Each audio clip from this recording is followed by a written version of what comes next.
We had to prioritize the most important people. Those were the exact words my son-in-law Diego said to me when I discovered that my seat at my daughter's wedding was at the back of the hall with distant relatives I barely knew. Meanwhile, her parents, Alonso and Fabiola, occupied the front row as if they were royalty. At that moment, something inside me broke forever. My name is Teresa, and I'm 71 years old. I thought I had seen everything life had to offer, but nothing prepared me for the humiliation I endured on what should have been one of the happiest days of my life. The wedding of my only daughter, Regina. For decades, I had sacrificed everything for her. I worked 3 jobs simultaneously to pay for her college. I sold my jewelry to fund her study abroad trips, and I even mortgaged my house to give her a life I never had. Regina was my world, my purpose, the reason I got up every morning. When she met David 2 years ago, he seemed charming at first. He came from a wealthy family, had refined manners, and genuinely seemed to love her. But something changed drastically after they got engaged. David began treating me with a coldness that chilled me to the bone. His parents, Alan and Faye, looked at me as if I were an intruder in their privileged social circle. And most painfully, my own daughter began to distance herself from me. The night before the wedding, when I arrived at the hotel where the groom's family was staying, no one greeted me. I had to ask at the front desk where the rehearsal dinner was. "Excuse me, Mum, but you're not on the guest list," they told me. I called Regina, confused. "Oh, Mum, we forgot. It was just for the immediate family." Immediate family. Those words pierced my heart like daggers. On the wedding day, I arrived early, wearing my best emerald green suit, the only elegant outfit I owned. I had saved for months to buy it. I wanted to look respectable for my daughter. But when I looked for my seat at the ceremony, a coordinator guided me to the back, way in the back, to a table lost among strangers. "There must be a mistake," I said. "I'm the mother of the bride." She checked her list twice. "No, Ma'am. It says clearly here, Table 15, Teresa Morales." From my seat in the corner, I watched as Alan and Faye paraded around the front row like peacocks, greeting all the important guests, accepting congratulations as if they had raised my daughter. David proudly introduced them. "These are my parents, the owners of the La Hacienda restaurant chain." Meanwhile, I was invisible, a shadow in my own emotional territory. When I finally approached David to ask about the seating mistake, his smile turned icy. "Teresa, there is no mistake. We had to prioritize the most important people for the family. You understand, right?" His words hit me like a hammer. "The most important people?" I repeated, feeling the air leave my lungs. Exactly. Regina's parents, Faye and I now, needed to be close to the main guests. It's basic social protocol. In that moment, something inside me died. It wasn't just the public humiliation, it was the devastating realization that my own daughter had allowed this to happen. Regina, the girl I had comforted through every nightmare, the teenager whose dreams I had funded with my sweat, the woman who was walking down the aisle in the most beautiful wedding dress money could buy, had decided that I wasn't important enough to sit in the front row at her wedding. "Thanks for clarifying exactly what I'm worth to this family," I said to David with a calmness that surprised even me. I turned around, took my purse, and walked toward the exit without looking back. I heard murmurs behind me, but I didn't stop. For the first time in 71 years, I decided that my dignity was worth more than staying somewhere I wasn't welcome. What David didn't know, what none of them knew, was that I had a secret that would change everything. As I walked to my car in the parking lot, the tears finally started to flow. But they weren't tears of sadness, they were tears of pure rage. 43 years of raising Regina alone after her father abandoned us when she was just 3 years old. 43 years of working like a dog to give her everything I never had. And this was how she repaid me. I drove home in silence, but my mind was a hurricane. I remembered every sacrifice, every sleepless night, every meal I skipped so Regina could eat. When I arrived, I sat in my living room and looked at the photographs that covered every surface. Regina at her high school graduation, Regina on her first day of college, Regina at her professional graduation. In every photo, I was there, smiling proudly beside her. And now what? I was just a nuisance in her new privileged life. My phone started to ring. It was Regina. "Mom, where are you? Everyone's asking about you. David says you left upset." Her voice sounded more worried about what the guest thought than about my feelings. "I'm home, Regina, and I'm not upset. I'm devastated." There was a long silence before she sighed. "Mom, don't be so dramatic. David was right about the protocol. His parents are very important people socially. You don't understand these things." "You don't understand these things." Those words echoed in my head for hours. The woman who had worked 18-hour days cleaning offices to pay for her private education, who had learned social etiquette from library books to teach her good manners, who had studied English at night to help her with her homework, didn't understand these things. The next day, David and Regina came to visit me, but they didn't come to apologize. They came to ask for money. "Teresa, we need you to help us with honeymoon expenses," David said without even sitting down. "The European package we want costs an additional $12,000. Regina avoided my gaze as he spoke. "After all you've invested in our wedding, a few thousand more shouldn't be a problem, right?" Invested in your wedding, as if it had been a business decision and not an act of maternal love. "How much do you think I spent on your wedding, David?" I asked him. He shrugged. "I don't know, maybe 5 or 10,000. Regina told me you work as a secretary." Regina finally looked at me, and I saw something in her eyes that broke my heart. Shame. She was ashamed of me, of my job, of our simple life.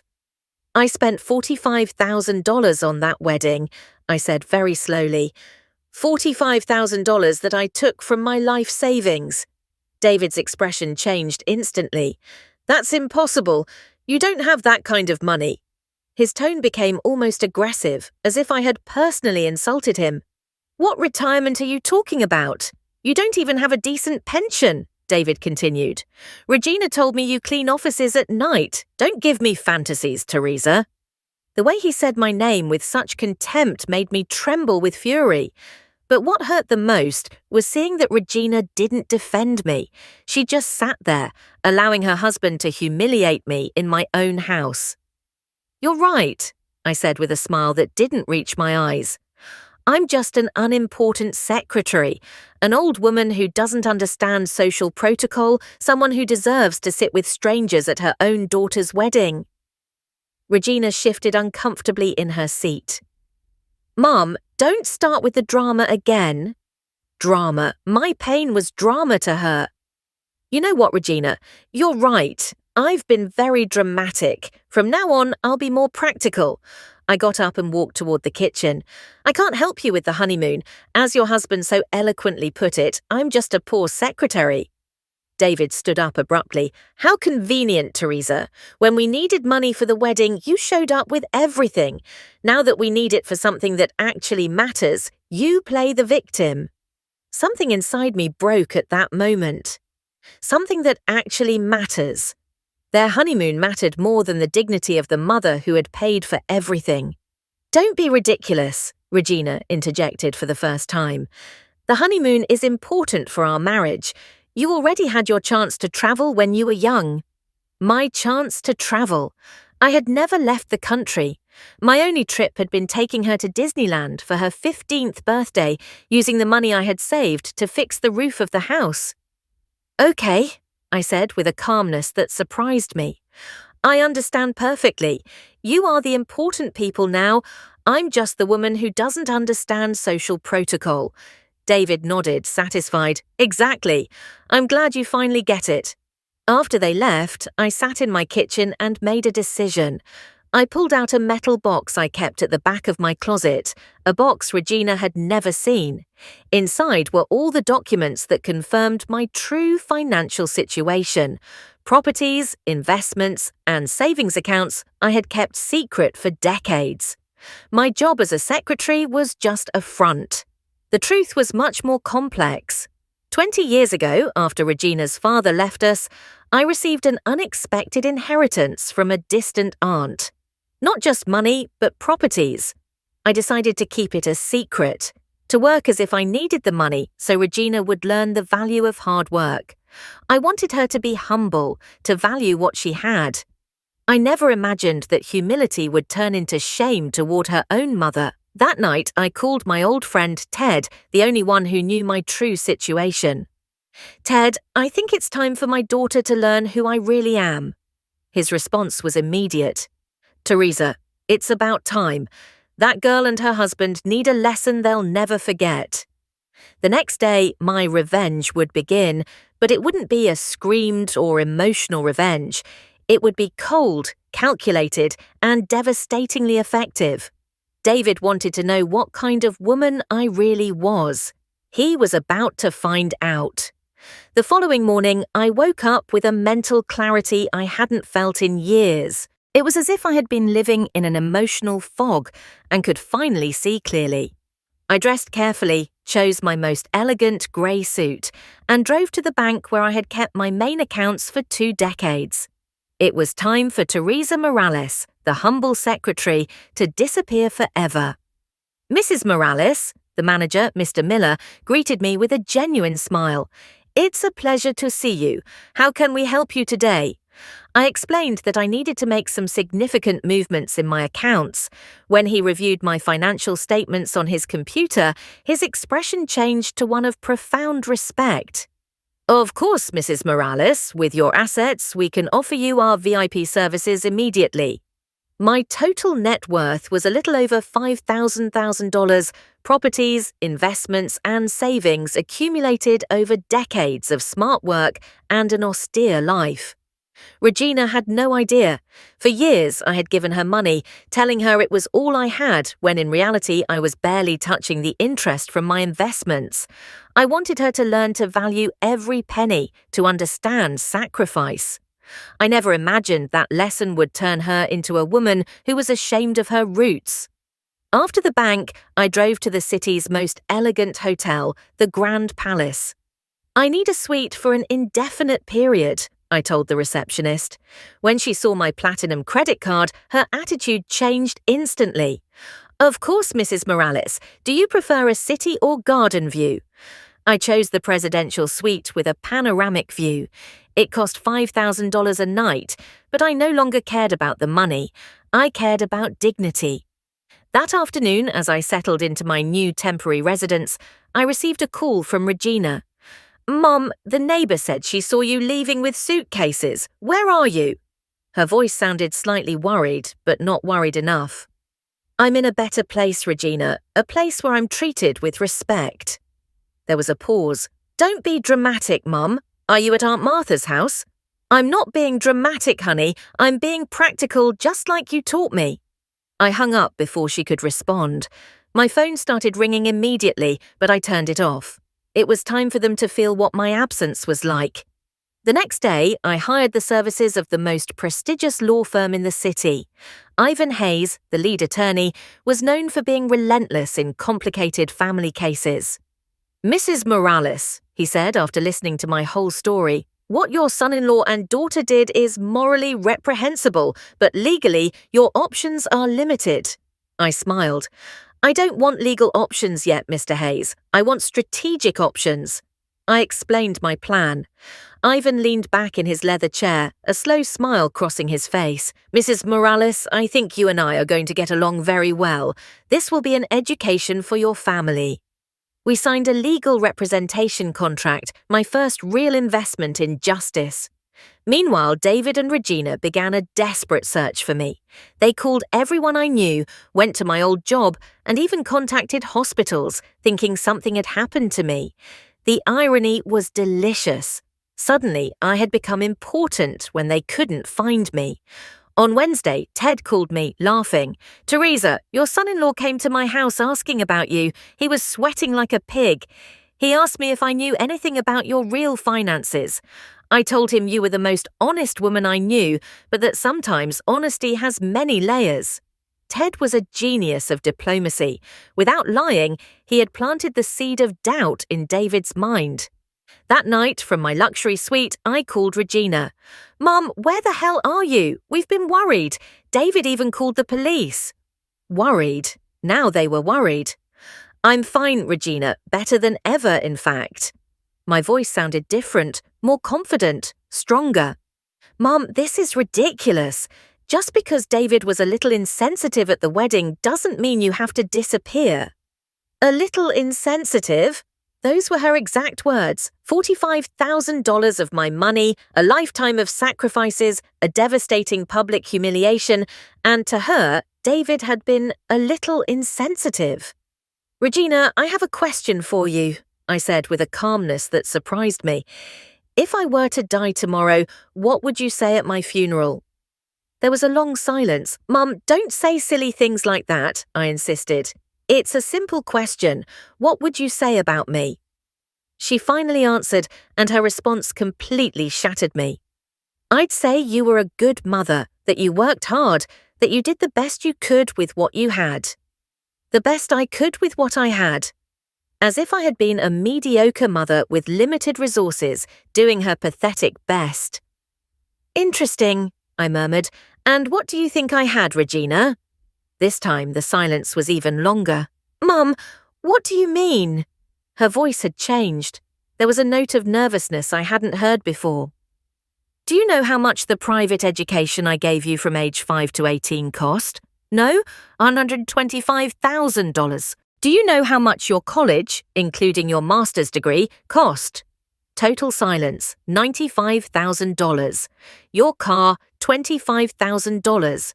The down payment on your apartment when you moved out on your own, $8,000. Do you want me to keep going? "Mum, I didn't know you kept those accounts." Her voice had become small, scared. "I didn't keep them, Regina. I lived them. Every cent I spent on you came from my sacrifice, and you told your husband that I was just a poor secretary who didn't understand social protocol." I hung up the phone and poured myself a glass of wine on my private balcony. The city stretched out at my feet, bright and full of possibilities. For the first time in decades, I felt free. Free from expectations. Free from the need to prove my love through constant sacrifice. Free from being the perfect mother for an imperfect daughter. My phone rang all night. David, Regina, even Alan and Faye started calling me. I ignored them all. They were starting to understand that something had changed, that the submissive and sacrificial Teresa had disappeared, but they still didn't know who they were really dealing with. The next day, the next phase of my plan would begin. David wanted to know what kind of woman I was. Regina wanted to understand what resources I really had. They were both about to get an education they would never forget. That night, looking at the city lights from my suite, I smiled for the first time in weeks. "Teresa Morales, the secretary," I murmured toward the window, "officially retired today." On Friday morning, I decided it was time to come out of the shadows. I dressed in my best outfit, a cream-coloured suit I had bought years ago but never wore because it seemed too elegant for a secretary. How ironic. I drove to the most exclusive real estate agency in the city, Morrison & Associates, where I knew David worked as a junior agent. "Good morning," I said to the receptionist. "I'd like to see properties in the most exclusive part of the city. My budget is $5,000. Cash." The young woman's eyes lit up immediately. "Of course, ma'am. Could I have your name so I can connect you with one of our specialized agents?" "Teresa Morales," I replied with a smile. The receptionist wrote down my name and then stopped. "Morales? Are you related to David Morales?" My smile widened. "I'm his mother-in-law." The girl's expression changed to one of complete confusion. "But he says that you—" She stopped, clearly uncomfortable. "What does he say I am?" I asked with genuine curiosity. The poor girl turned bright red. "Well, he mentions that you work in cleaning." She said the word cleaning almost in a whisper, as if it were a contagious disease. Just then, David came out of his office, escorting some clients. When he saw me, he literally froze. His clients, an elegant middle-aged couple, noticed his reaction. "Everything okay, David?" the man asked. David stammered something incomprehensible as I approached. "Hello, David," I said in the sweetest voice I could manage. "What a coincidence to find you here. I was inquiring about properties in Bella Vista. Do you know the area?" David stared at me as if he had seen a ghost. "Teresa, what are you doing here?" The clients exchanged curious glances. "Is she family, David?" the woman asked. David turned pale. She's my mother-in-law." The way he said it, as if he were confessing a crime, made the clients frown. "Pleased to meet you," I said, extending my hand. "Teresa Morales. David has told me so much about you." Of course, he had told me nothing, but they didn't know that. "Are you looking for a property as well?" "We just bought a house in Bella Vista," the man replied proudly. "David got us an excellent deal." I nodded, impressed. "How wonderful! I'm looking in the same area. My budget is a bit smaller, only $5,000 in cash. But David always says you should buy within your means, right, son-in-law?" David's expression was indescribable. His clients looked at him with a new curiosity. "Is your mother-in-law also in real estate?" the woman asked. David opened his mouth, but no sound came out. "No," I answered for him. "I work in the administrative sector. Nothing as exciting as what David does." The client said goodbye, and David grabbed my arm, pulling me into a corner. "What the hell are you doing, Teresa? Where do you get $500,000? His voice was a desperate hiss. $500,000 in cash? And why are you dressed like that?" "Like what, David?" I asked innocently. "Like a respectable person." His face turned red. "You don't have that kind of money. Stop this act and tell me what's really going on." "There's no act, David. I'm buying a house where I can live with dignity, where I don't have to sit at the last table when I have guests." My voice hardened on the last words. "A house where important people are welcome in the front row." David stared at me for a long moment. "Are you trying to get revenge? Is this about the wedding?" He laughed, but it was a nervous laugh. "Teresa, I spent more on my wedding tie than you probably earn in a month. Don't give me stories." "You're right," I said calmly. "You spent more on your tie. By the way, how much did your tie cost?" He puffed up with pride. $500, imported Italian silk." I nodded thoughtfully. "Interesting. I spent that much yesterday on lunch at the Grand Palace. The room service is excellent." His smile slowly faded. "The Grand Palace, Teresa? That's the presidential suite. That costs—" He stopped, doing mental calculations. "Where are you staying exactly?" "In a place where I'm treated like an important person," I replied. "A place where they understand social protocol." His own words came back to him like a slap. David started to sweat visibly. Just then, Regina entered, clearly agitated. "Mum, the receptionist told me you were here." She rushed over but stopped when she saw my appearance. "What? What is all this?" Her voice had gone up an octave. "Hello, honey," I said serenely. "I was looking at properties with your husband. He's very professional, although I think he was a bit surprised by my budget." Regina looked at David for an explanation. "What budget?" she asked. $5,000 in cash," David replied in a hoarse voice. Regina laughed. "Mum, stop the jokes. This isn't funny." Her laugh was sharp, hysterical. "David, tell her to stop this." "It's not a joke, Regina," I said softly. "It's time you knew who I really am."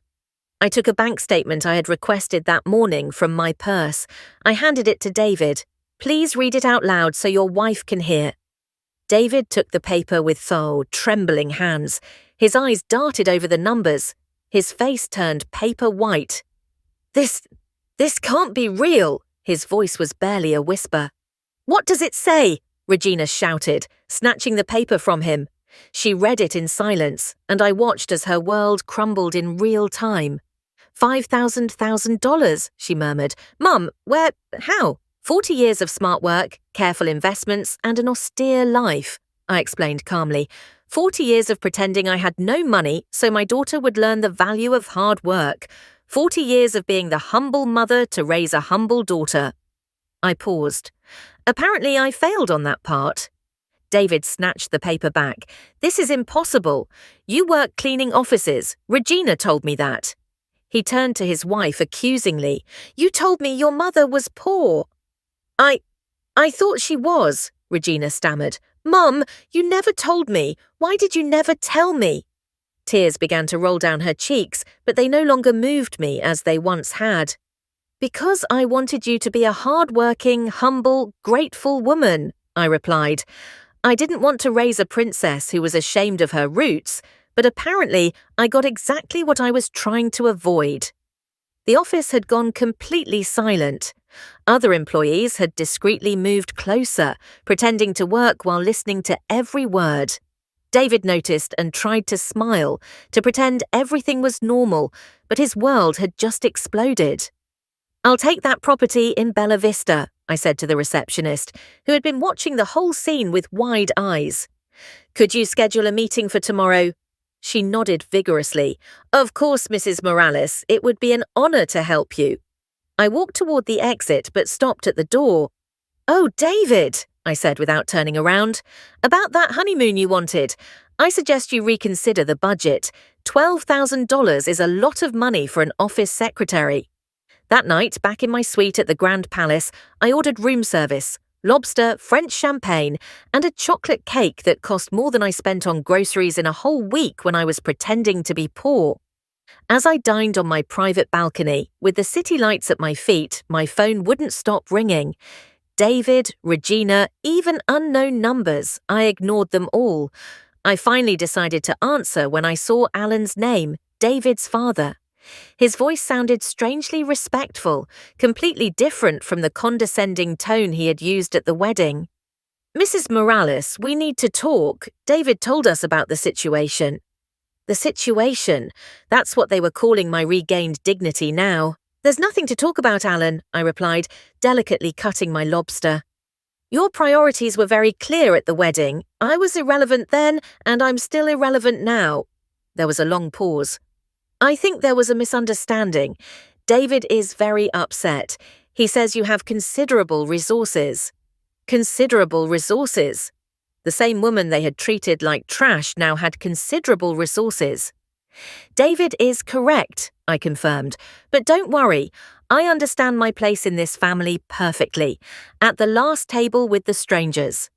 Mrs. Morales, please. Alan's voice had become almost pleading. Could we meet tomorrow? I think we all made mistakes. Mistakes? Calling the calculated and deliberate humiliation they had inflicted on me a mistake. Of course, Alan.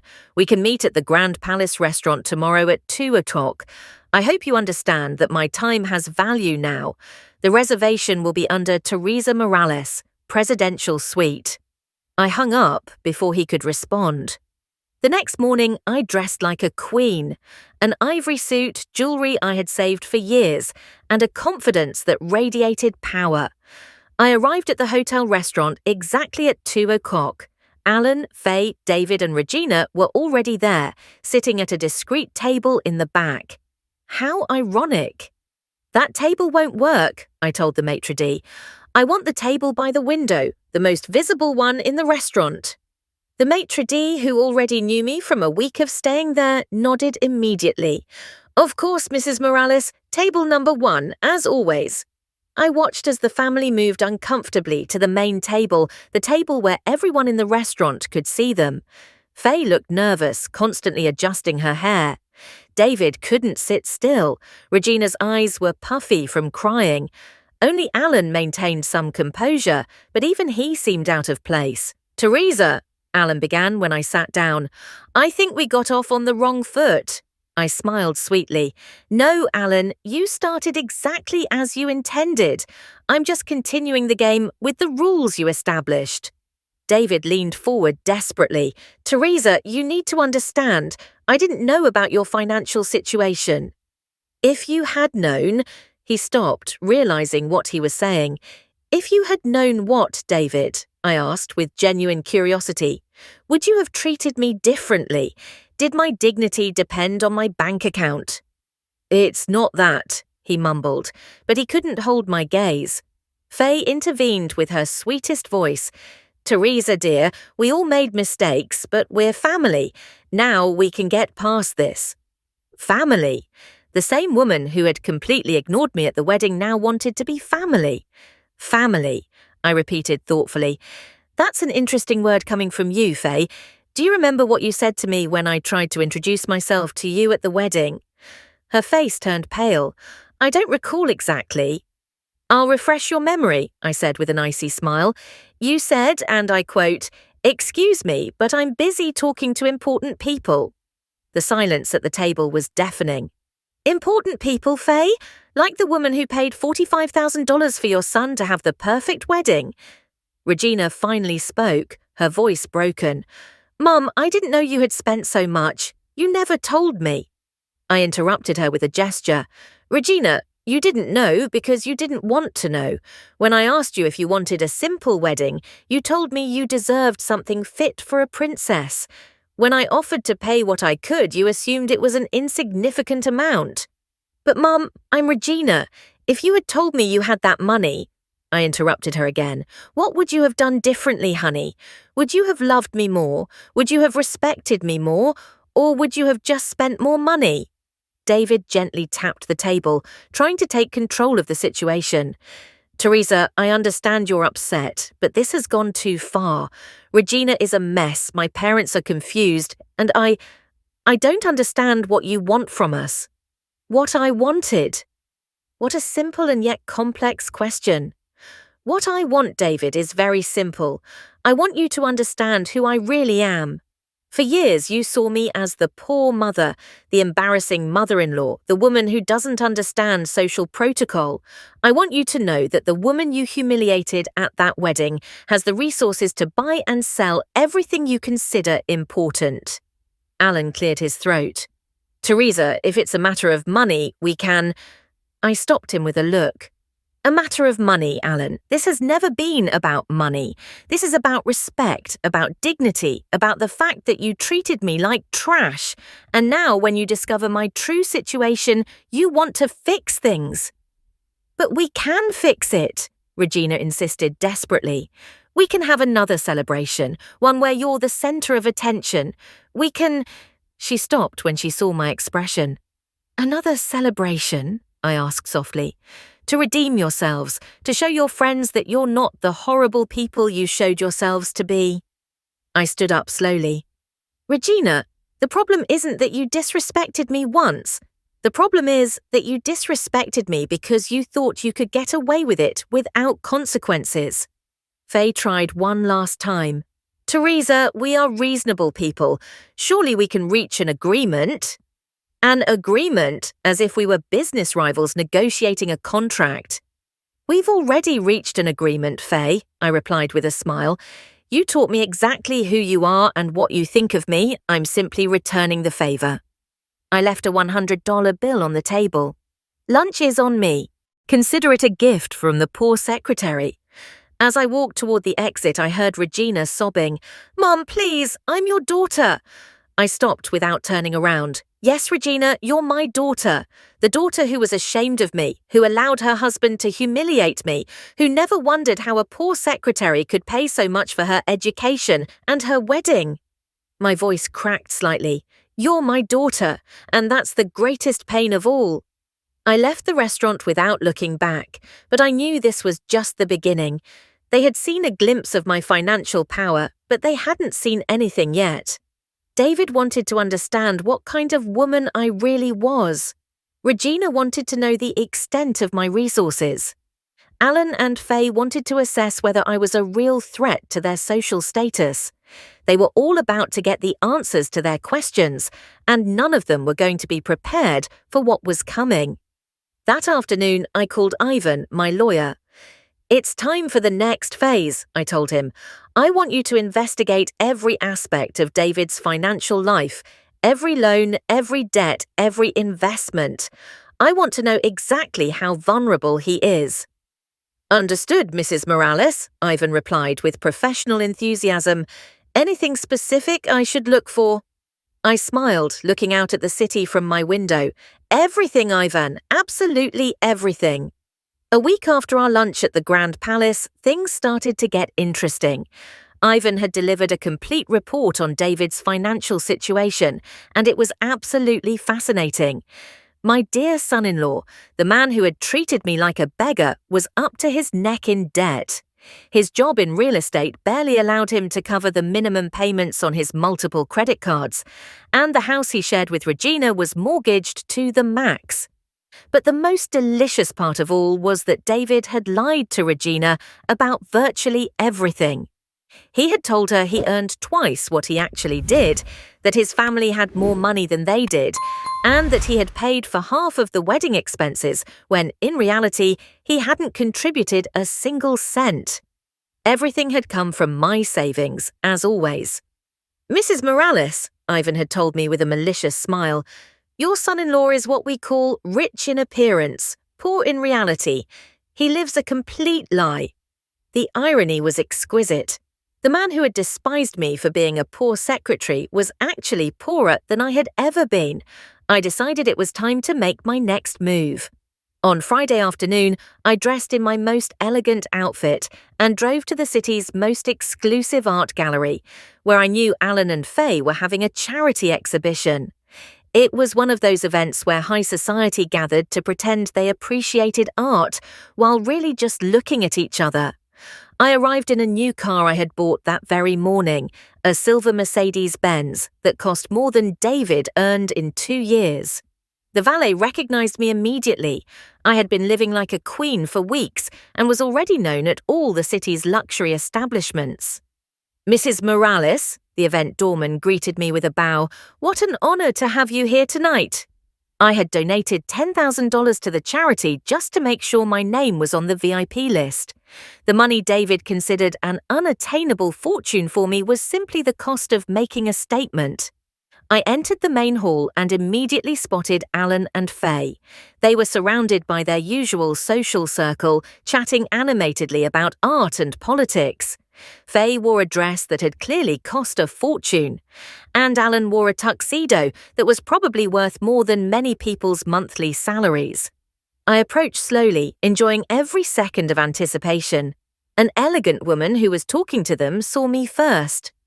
"Oh, and you are?" she asked with the typical curiosity of high society. "Teresa Morales," I replied with a brilliant smile. "I'm Regina's mother, David's wife." The reaction was immediate and delicious. Alan choked on his champagne. Faye turned pale as a sheet. The friends around them exchanged curious glances, clearly sensing the tension but not understanding why. "Teresa," Faye mumbled, trying to smile. What a surprise to see you here." Her voice trembled slightly. "Surprise?" I asked with feigned innocence. "Why would it be a surprise? Can't secretaries appreciate art?" A woman with large pearls laughed. "Oh, you're a secretary. How interesting. I've always said that art should be accessible to all social classes." The condescension in her voice was so thick you could cut it with a knife. Alan tried to intervene quickly. "Teresa has been very generous with our family," he said nervously. But I wasn't finished. "Generous is an interesting word, Alan. Although I suppose $45,000 could be considered generous for a secretary, right?" The group fell completely silent. The woman with the pearls blinked several times. "Excuse me, $45,000? Her voice had gone up an octave. "Oh yes," I continued cheerfully. "That's what I spent on Regina's wedding. It was my gift to the family." Faye looked at me with pleading eyes, silently begging me to stop, but I was enjoying every second. "Of course," I added thoughtfully, "that amount is insignificant compared to my total investment in Regina's education. But hey, when you love your daughter, money doesn't matter, right?" A distinguished man who had been listening moved closer. "Excuse me, Mrs. Morales, what exactly do you do?" It was exactly the question I had been waiting for. "Primarily real estate investments and wealth management," I replied casually. "Nothing as exciting as what Alan does in the restaurant business." "Real estate investments?" the woman with the pearls asked with renewed interest. "In what sectors?" I smiled sweetly. "Diversified, commercial properties, luxury residential, some development projects. My current portfolio is valued at approximately 5,000. The silence that followed was absolute. I could hear the sound of expectations crumbling. Alan and Faye looked at me as if I had confessed to being an alien. The other guests watched me with a mixture of respect and curiosity they hadn't shown when they thought I was just a secretary. $5,000, the distinguished man repeated slowly. That's impressive for someone in the administrative sector. His tone had completely changed. It was no longer condescending, it was respectful, almost reverential. Well, I said modestly, I've been fortunate to make some smart investments over the years, and of course living frugally helps a lot. Regina always makes fun of how austere I am. I lied blatantly about Regina making fun of me, but no one knew. Faye finally found her voice. Teresa, we had no idea. She stopped, clearly not knowing how to continue. No idea of what, Faye? I asked innocently. That I wasn't the beggar you thought I was? The woman with the pearls laughed nervously. Oh, I'm sure there have been misunderstandings. I nodded thoughtfully. Yes, there have definitely been misunderstandings. For example, at Regina's wedding, there was a misunderstanding about where I should sit. Apparently, people like me don't deserve to be in the front row. The group exchanged uncomfortable glances. It was obvious that I was airing dirty laundry in public, but I no longer cared. Front row? The distinguished man asked. At your own daughter's wedding? His tone suggested he found that unacceptable. Oh yes, I continued in the same casual tone. They seated me at table 15 in the back with distant relatives. David, my son-in-law, explained to me that they had to prioritize the most important people. His parents were in the front row, of course. The look of horror on the faces around me was absolutely delicious. In this society, treating the mother badly at her own daughter's wedding was considered an unforgivable social sin. Alan looked like he wanted the ground to swallow him whole.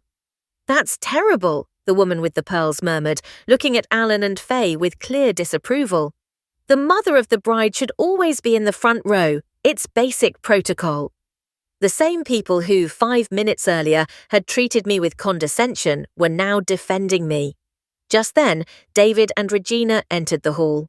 I saw them immediately and watched as their faces changed when they saw me surrounded by what was clearly a group of important people giving me respectful attention. Regina looked confused. David looked sick. They approached slowly, as if walking to the gallows.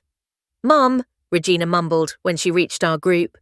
I didn't know you were coming. Her voice was small, timid. Regina, dear, the woman with the pearls said with enthusiasm. Your mother was just telling us about her real estate investments. What an impressive woman. Regina blinked several times, clearly not knowing how to respond. David tried to smile, but it looked like he was having facial cramps. Teresa, what a surprise to see you here. His voice sounded forced, fake. Surprise? I asked, using the exact same words I had used with Faye. Why would it be a surprise, David? Can't secretaries afford charity events? The distinguished man laughed. Secretary? This woman is a secretary. He looked at David with incredulity. Young man, your mother-in-law just told us she has an investment portfolio of $5,000. What kind of secretary manages that kind of wealth? David turned red as a tomato. We didn't... He stammered, unable to form a coherent sentence. Regina looked at him with growing confusion. It was obvious he had never told her about our recent conversations. David, I said with venomous sweetness, didn't you tell your parents about our chat in your office? About my plans to buy a $500,000 property in cash? The colour completely drained from his face. The silence that followed was deafening. All eyes were on David, waiting for an explanation. Finally, Alan spoke in a hoarse voice. $500,000 in cash. In cash, I confirmed cheerfully, although in the end I decided on a $600,000 property. The real estate market is very competitive these days. It was a lie. I hadn't bought anything yet, but they didn't know that. Regina looked at me as if she had never seen me before. Mum, what are they all talking about? What investments? What properties? Her voice had become hysterical. It was the perfect time for the final blow. "Honey," I said in the sweetest voice I could, "I think it's time for you to have that conversation you've been avoiding with your husband. Ask him about my true financial situation. Ask him why he lied about how much money his family has, and ask him about the debts he's been hiding from you." David's expression changed to pure panic. Regina stared at him. "What is she talking about?" she whispered. "Ask him, Regina," I repeated, enjoying every second. "Ask him how much of the wedding he actually paid for. Ask him how many credit cards he has maxed out. Ask him why I'm working as a secretary at night when I have $5,000 in the bank." And with those words, I let their carefully constructed lie begin to fall apart in public. The expression on Regina's face was a work of art. Confusion, disbelief, pain, and finally a growing fury directed at David. "What do you mean maxed out credit cards?" she asked in a voice that became sharper with each word. "What do you mean you lied about your family's money?" David looked like a cornered animal. He was sweating profusely and his eyes darted desperately, looking for a way out. "Regina, it's not what it looks like. Your mother is. She's exaggerating things." But his voice trembled so much that even the strangers around us could tell he was lying. "Exaggerating?" I asked with feigned surprise. "Am I exaggerating when I say he told you he earns $60,000 a year when he actually earns $35,000? Am I exaggerating when I say he has 6 credit cards with a total of $42,000 in debt?" The silence in our group was absolute. Even the other guests at the event had stopped talking to listen to our live family drama. The woman with the pearls had her mouth open. The distinguished man was shaking his head, clearly disgusted with David. $42,000 in debt? Regina repeated slowly, as if the words were venomous. "David, is that true?" Her husband tried to take her hand, but she instinctively pulled away. "Honey, I can explain everything. They're temporary expenses, investments for our future." "Investments?" Regina laughed, but it was a hysterical, dangerous laugh. "Like the Rolex you told me was a gift from your father, like the trip to Las Vegas you told me your boss paid for, like the engagement ring you told me was a family heirloom." Every question was like a stab for David. Alan and Faye exchanged looks of absolute horror. It was obvious they hadn't known about their son's lies either. "The ring wasn't a family heirloom," Faye mumbled, her voice cracking. "David borrowed $2,000 from us to buy it." Regina turned to her in-laws like a fury. $2,000? He told me it was worth $10,000. He told me it belonged to his grandmother. Tears began to roll down her cheeks, but they weren't tears of sadness. They were tears of pure rage. "Regina, please," David begged desperately. "We can talk about this at home, not here, not in front of all these people." But Regina was beyond reason. A lifetime of lies had been exposed in 5 minutes. "No," she shouted, grabbing the attention of the entire room. "I want to talk about this here, now. I want everyone to know what kind of man you are." She turned to me, her eyes full of pain. "Mum, how much did you really pay for our wedding?"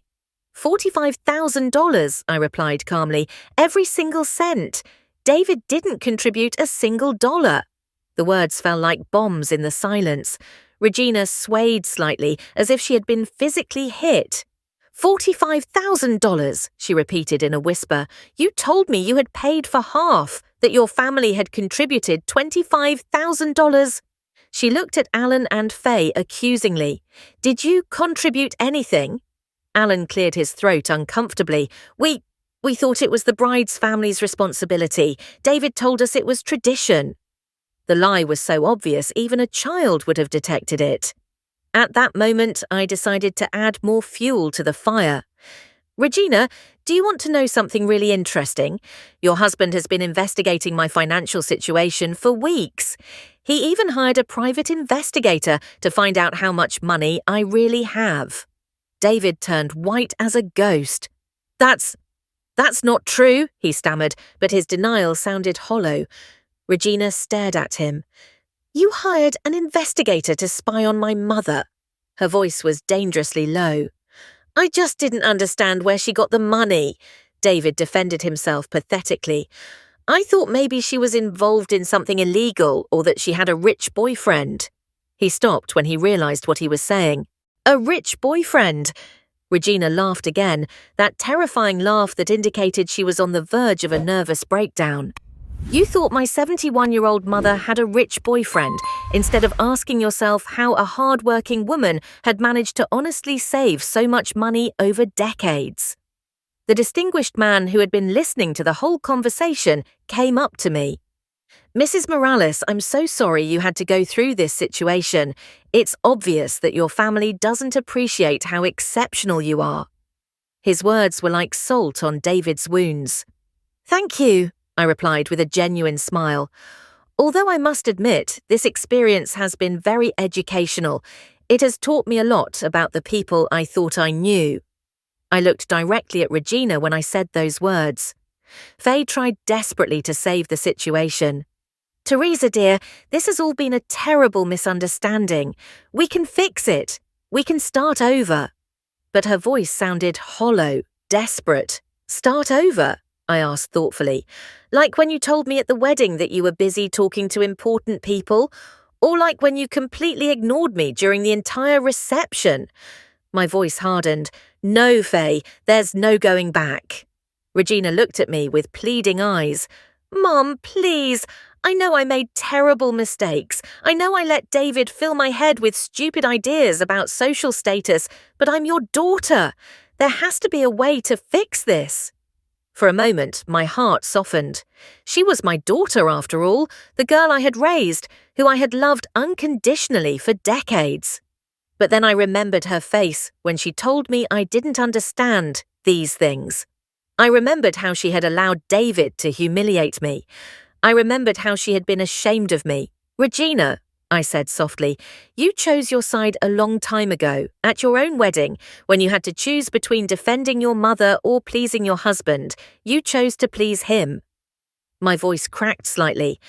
That choice had consequences. David, seeing that he was losing everything, made one last desperate attempt. This is ridiculous. You're destroying a family because of your hurt ego. Yes, we made mistakes, but we don't deserve this treatment. The fury I had been holding back for weeks finally exploded. My hurt ego? I repeated in a voice that made several guests step back. You call the public humiliation you inflicted on me a hurt ego? Treating me like trash in front of all your friends? Making me feel invisible at my own daughter's wedding? You are not the victim here, David, I continued, my voice gaining strength. You are a liar, a manipulator, and a financial failure who built his entire relationship with my daughter on lies. And the most pathetic thing of all is that you despised me for being poor when you are much poorer than I have ever been.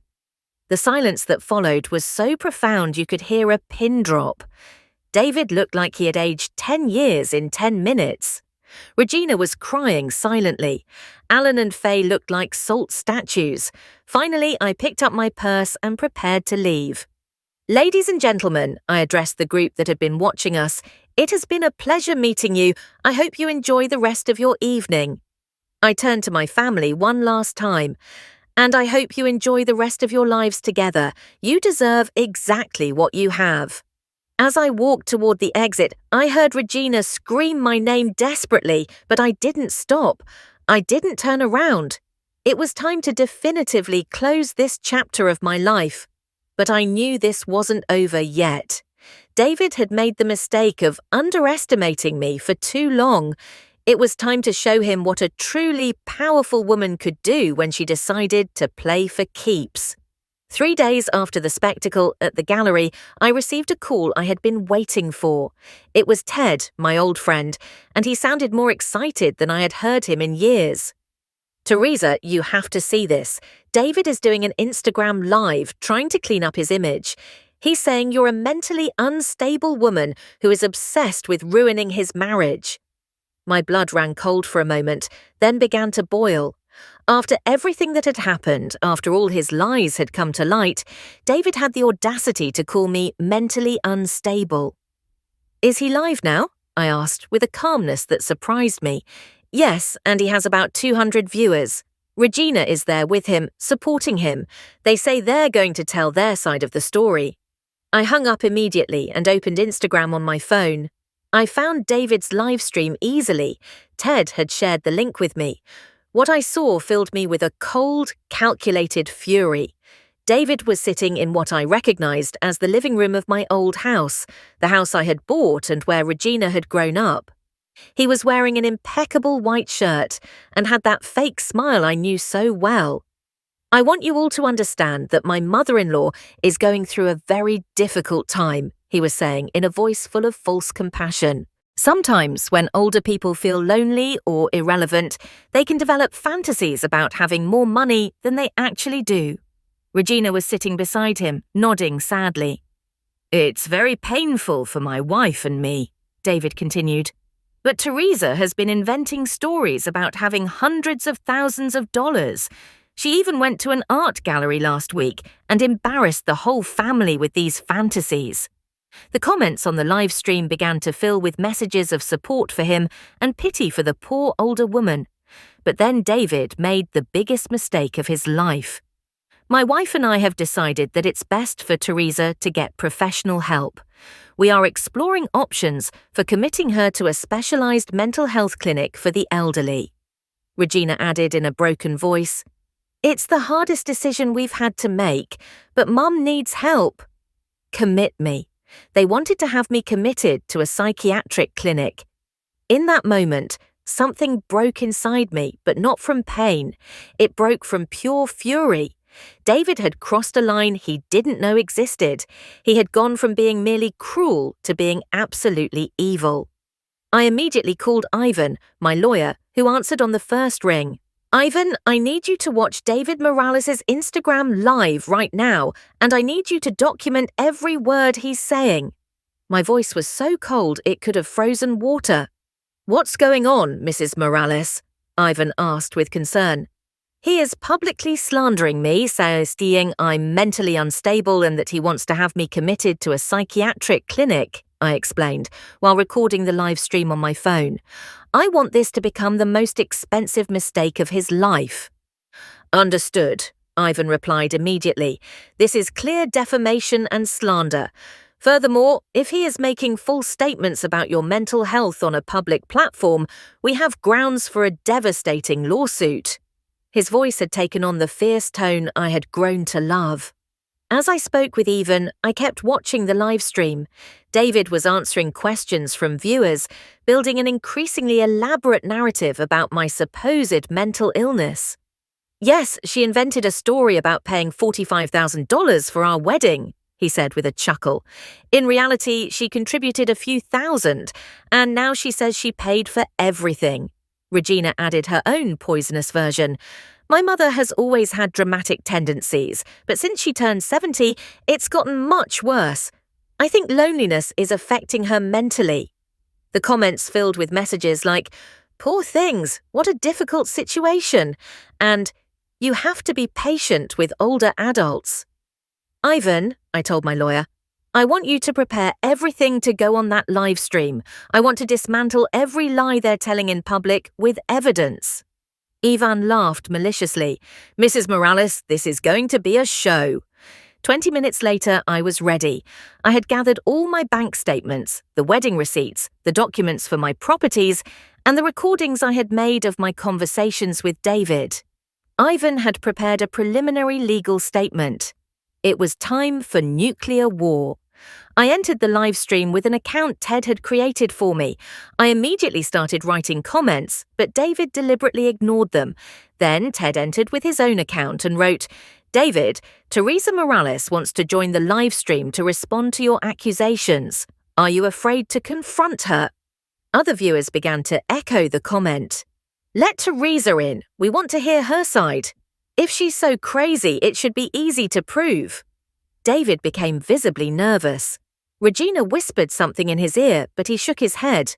Finally, the pressure from the comments became too much. Okay, David said with a forced smile. If Teresa wants to join, she can, but I want everyone to see firsthand the kind of behavior we're talking about. He sent me an invitation to join the live stream. I accepted immediately. When my image appeared on the screen, there was a moment of absolute silence. I was elegantly dressed, perfectly made up, and sitting in what was obviously a luxury hotel suite. I didn't look like a mentally unstable woman. I looked like a successful businesswoman. "Hello, David," I said with a serene smile. "Hello, Regina. What an interesting live stream you're having." My voice was calm, controlled, completely opposite to the hysterical woman they had been describing. David stammered for a moment. "Teresa, I'm glad you're joining. We hope this helps you understand that we only want what's best for you." The comments immediately filled with observations about how lucid and composed I looked. "Oh, I understand perfectly what you want," I replied sweetly. "You want to commit me to a psychiatric clinic so you can control my money. It's an interesting strategy, though not very original." David's expression changed instantly. "Teresa, that's not—" he began, but I interrupted him by holding up a document to the camera. "Could you tell me, David and Regina, how much you think I paid for the wedding?" Regina mumbled something about $5,000. "Interesting. This receipt from the caterer says $45,000 paid from my personal bank account." The comments exploded. "Show the full receipt." "That's a lot of money. Something isn't right here." Slowly, meticulously, I began to show document after document. Every wedding receipt, every bank transfer, every proof of payment. "And now, I said with a smile that could have melted steel. "I'd like to show you my current bank statement." I held the document up to the camera. The numbers were clearly visible, a little over $5,000 in liquid assets. The live stream became completely silent. Even the comments stopped for a moment. Then they exploded in an avalanche of messages. "Holy cow, that woman is a millionaire. David is a liar. Poor lady." David looked like he had seen a ghost. Regina's mouth was wide open. "Would either of you like to explain to the viewers why a woman with over $5,000 would need to be committed to a psychiatric clinic?" I asked with fake curiosity. The live stream had gone from having 200 viewers to over 1,000. The story was going viral in real time. David tried desperately to regain control. "Those documents could be fake," he mumbled pathetically. "Fake?" I laughed. "David, call the bank. The number is on the document. Ask them if Teresa Morales has $5,000 in her account. I'll wait." My confidence was absolute, overwhelming. The comments turned brutal against David. "Liar! Sleazeball! How dare you! That woman is a queen!" Regina began to cry silently, finally understanding the magnitude of what they had done. "And now, I said in a voice of the seal, "I want you to explain to me exactly why you think you have the right to decide on my mental health or my commitment, because my lawyer is very interested in that conversation." It was at that moment that David realized he hadn't just lost. He had completely destroyed himself in public in front of thousands of people, and I was just getting started. The live stream continued for another 30 minutes, but it had turned into a public execution. The viewers, who now exceeded 5,000, had completely sided with me. The comments were relentless. "David is a parasite. She deserves respect. What an ungrateful son. Teresa, sue them for everything." Regina finally spoke, her voice broken. "Mum, I didn't know about the money. David told me you were poor, that you barely had enough to get by." It was the first honest admission she had made in months, but it was too late. "Regina," I said with a genuine sadness that surprised even the viewers. "You've known me for 28 years. At any point did you see me in real need? Was there ever a time when I couldn't give you what you needed? Did you never wonder how a poor secretary could pay for such an expensive private education?" The silence that followed was deafening. Regina covered her face with her hands. "I thought you went into debt. I thought you sacrificed everything." Her voice broke completely. "I sacrificed everything," I confirmed calmly. "But not money I didn't have. I sacrificed my comfort, my freedom, my right to live within my means, all so you would learn the value of hard work. I paused for what felt like an eternity. But instead of learning the value of hard work, you learned to be ashamed of the one who raised you. David tried one last desperate attack. This is emotional manipulation. Teresa is using money to control us. But his voice sounded pathetic, defeated. The comments immediately tore him apart. You're the manipulator. She doesn't need you. You need her. What nerve? Manipulation, I repeated thoughtfully. That's an interesting word coming from a man who lied to his wife about his income, his debts, and the origin of the money for their wedding. I looked directly at the camera. Viewers, do you want to know something really interesting about David? David turned pale as death. Teresa, don't, he began, but it was already too late. I held another document up to the camera. This is a private investigation report on my son-in-law's finances. David told Regina he earned $60,000 a year. He actually earns $35,000. The comments exploded again. Liar? Poor Regina. What kind of man lies about that? Regina looked at David with absolute horror.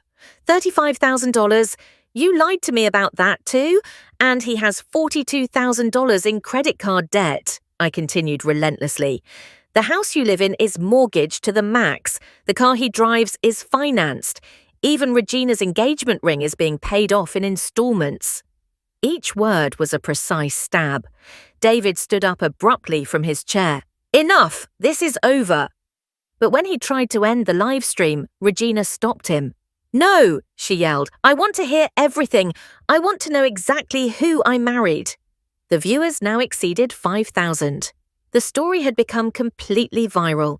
Regina, I said softly, there's still more. Do you want to know why David was so desperate to marry you quickly? Regina nodded, tears streaming freely down her face. David looked like a cornered animal. Because he thought I was rich and that you would inherit my money when I died, I explained. This entire marriage was a financial investment for him. That's not true, David yelled desperately. I love Regina. But his denial sounded hollow, pathetic. The comments had become brutal. Gold digger. Parasite. Regina, leave him. David, I said in an icy voice, if you really love Regina, explain to her why you hired a private investigator to find out my financial situation before you proposed to her. Regina's expression changed to pure horror. You did what? She whispered. David opened and closed his mouth like a fish out of water. He had no response because there was no response that could save the situation. At that moment, I decided to deliver the final blow. Viewers, I said, looking directly at the camera, I want you to know that tomorrow I will be filing a defamation lawsuit against David Morales for the statements he made about my mental health. I will also be withdrawing all financial support I have given to this couple, including the house they live in, which is in my name. The silence that followed was absolute. Regina looked at David with an expression I had never seen before. Total contempt. The house is in my mother's name? She asked in a dangerously low voice. Everything is in my name, Regina, I confirmed. The house, the car you drive, even the furniture. Everything was bought with my money and is under my legal ownership. It was the truth. For years, I had put everything in my name for tax reasons, but I never thought I would have to use it this way. David finally understood that he had lost everything. Teresa, please, he begged pathetically. We can fix this. We can start over. I can change. But it's too late for please, David, I said with a finality that was blood-chilling. You taught me a very valuable lesson. You taught me that kindness should not be practiced at the cost of self-destruction. You taught me that respect cannot be bought, but its absence can be very costly. Regina finally spoke, in a voice I didn't recognize. Mum, I'm sorry. I'm sorry for everything. I'm sorry I failed you. I'm sorry I was a terrible daughter. I'm sorry I chose this man over you. Her words were genuine, but they came too late. Regina, I said with sadness, I'm sorry you had to learn this way who you really are and who the man you married is. But some lessons can only be learned through pain. The comments had become an avalanche of support for me. Teresa, you're a queen. What a strong woman. They deserved this lesson. Justice at last. The live stream had reached over 8,000 viewers and had become a trending topic on social media.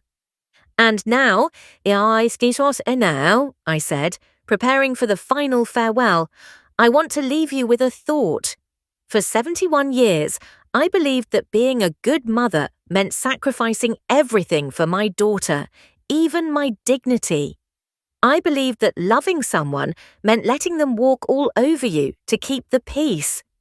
I paused, letting my words sink in. But I've learned that true love includes self-love, that you can't command respect if you don't respect yourself, and that sometimes the only way to teach people your worth is to show them what they lose when they treat you like you have none. David had collapsed in his chair, completely defeated. Regina was crying silently, finally understanding the magnitude of what she had lost. The viewers were writing messages of support and admiration that filled the screen. Goodbye, Regina, I said with a sad smile. I hope that someday you'll understand that everything I did was out of love, even this. And with those words, I left the live stream. The next day, videos of the live stream had gone viral on all social media platforms. The media picked up the story. David lost his job due to the public exposure. Regina filed for divorce a week later.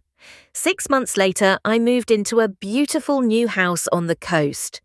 Regina wrote me a letter asking for forgiveness and begging for a chance to rebuild our relationship. The letter was full of genuine remorse and an understanding of what she had done wrong. I haven't responded to that letter yet. Maybe someday I will. Maybe someday I can forgive. But for now, I am living for myself for the first time in my life. I'm learning who Teresa Morales is when she is not defined by being someone else's mother. And you know what I discovered? I am an extraordinary woman. A woman who deserves respect, love, and dignity. A woman who will no longer settle for emotional scraps from people who don't value her. I don't regret raising Regina after her father abandoned us. I only regret not having realized sooner that kindness should never be practiced at the cost of self-destruction. That lesson took me 71 years to learn, but it was worth every second of the pain. Some people are born knowing their worth. Others like me have to lose everything to find it. But when you finally find it, no one can ever take it away from you again. And that is the story of how a 71-year-old secretary became the most powerful woman in her own life.